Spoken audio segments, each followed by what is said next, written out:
घर योजना सरकारଙ୍କର ଏକ ଅନ୍ୟତମ ଯୋଜନା ଅଟେ। ମୋ ଘର ପାଇଁ ଟଙ୍କା ମିଳୁନାହିଁ, କାହିଁକି ମିଳୁନାହିଁ ଭିଡ଼ିଓଟି ଜାଣିବା। ମୋ ଘର ଯୋଜନାରେ ବାଧକ ସାଜୁଛି କି ବ୍ୟାଙ୍କ? ଋଣ ଦେବାକୁ ବ୍ୟାଙ୍କ ଅରାଜି ହେଉଛି କି? ଆମେ ଜାଣିବା ଏହି ଭିଡ଼ିଓ ମାଧ୍ୟମରେ। ଭିଡ଼ିଓଟି ସମ୍ପୂର୍ଣ୍ଣ ଦେଖନ୍ତୁ। ବାଟ ହୁଡ଼ୁଛି କି ମୋ ଘର ଯୋଜନା? ଯୋଜନାରେ ବାଧକ ସାଜୁଛି କି ବ୍ୟାଙ୍କ? ଅଧିକାଂଶ କ୍ଷେତ୍ରରେ ଋଣ ଦେବାକୁ ବ୍ୟାଙ୍କ ଅରାଜି ହେବାରୁ ଏଭଳି ପରିସ୍ଥିତି ଉପୁଜୁଛି।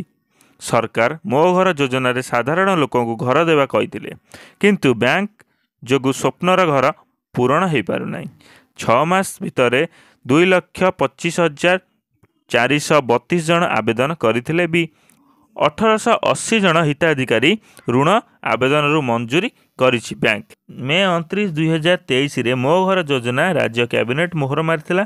ସେତେବେଳେ କୁହାଯାଉଥିଲା ଯେ ପକ୍କା ଘର ବା ଆବାସ ପାଇନଥିବା ସାଧାରଣ ଲୋକଙ୍କୁ ମୋ ଘର ଯୋଜନା ସାମିଲ କରାଯିବ।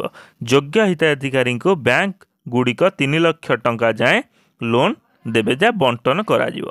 ଏହି ଯୋଜନାରେ ସାମିଲ ହିତାଧିକାରୀଙ୍କୁ ସବସିଡି ମଧ୍ୟ ଯୋଗାଇ ଦେବା ପାଇଁ ରାଜ୍ୟ ସରକାର ପ୍ରସ୍ତାବ ଦେଇଥିଲେ।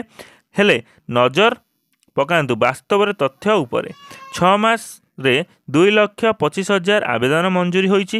ମାତ୍ର 1,880 ଜଣ 6 ମାସ ଭିତରେ 2,25,432 ଜଣଙ୍କୁ ସ୍କିମ୍ ପାଇଁ ଆବେଦନ କରିଛନ୍ତି। ହେଲେ ଏଥିରୁ 1,880 ଜଣ ହିତାଧିକାରୀ ଋଣ ଆବେଦନ ପାଇଁ ବ୍ୟାଙ୍କ ମଞ୍ଜୁରୀ କରିଛି। ଗୁରୁତ୍ୱପୂର୍ଣ୍ଣ କଥା ହେଉଛି ଏପର୍ଯ୍ୟନ୍ତ ମାତ୍ର 356 ଜଣଙ୍କୁ ଋଣ ବଣ୍ଟନ କରିଛନ୍ତି। କଟକରେ 12,216 ଜଣ ଆବେଦନ କରିଥିବା ବେଳେ ମାତ୍ର 27 ଜଣ ହିତାଧିକାରୀ ଲାଭ ପାଇଛନ୍ତି।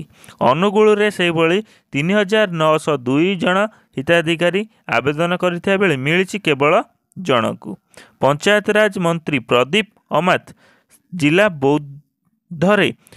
ବୌଦ୍ଧରେ 231 ଜଣ ଏହି ସ୍କିମ୍ ଆବେଦନ କରିଛନ୍ତି, ହେଲେ ଜଣେ ହେଲେ ବି ହିତାଧିକାରୀ ପଇସା ପାଇନାହାନ୍ତି। ଖୋର୍ଦ୍ଧା ଜିଲ୍ଲାରେ 3,968 ଜଣ ଆବେଦନ କରିଥିବା ବେଳେ ମାତ୍ର 19 ଜଣ ଏହାକୁ ପାଇଛନ୍ତି। ମୋ ଘର ଯୋଜନା ବାଟବଣାକୁ ନେଇ ସରକାରଙ୍କୁ ବିରୋଧୀ ଟାର୍ଗେଟ କରିଥିବା ବେଳେ ଶାସକ ଦଳ ବିଜେଡି ଏଥିପାଇଁ ବ୍ୟାଙ୍କକୁ ଦୋଷ ଦେଉଛି। ତେବେ ମୋ ଘର ଯୋଜନା ଆବେଦନ କରିଥିବା ପଟ୍ଟା ବ୍ୟାଙ୍କ ବନ୍ଧକ ରଖୁଥିବାରୁ ବିବାଦ ଉପୁଜୁଛି। ଏଥିସହ କାଗଜପତ୍ର ଯାଞ୍ଚ ମଧ୍ୟ ଅନେକ ବିଳମ୍ବ ହେଉଥିବାକୁ ସାମ୍ନା ଆସୁଛି।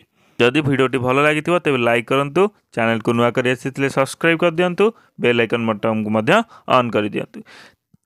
ନେକ୍ସଟ ଭିଡ଼ିଓରେ ଆମେ ଜାଣିବା ହିତାଧିକାରୀମାନେ କିପରି ମୋ ଘର ଯୋଜନା ସ୍କିମ୍ର ଷ୍ଟାଟସ୍ ଚେକ୍ କରିପାରିବେ ଏବଂ କେଉଁ ସ୍ଥାନରେ ଅଛି ଆପଣମାନଙ୍କର ସ୍ଥିତି ତାହା ମଧ୍ୟ ଜାଣିବେ। ମୁଁ ନେକ୍ସଟ ଭିଡ଼ିଓରେ ଆପଣମାନଙ୍କୁ ନେଇ ଆସିବି। ଧନ୍ୟବାଦ। ଜୟ ଜଗନ୍ନାଥ।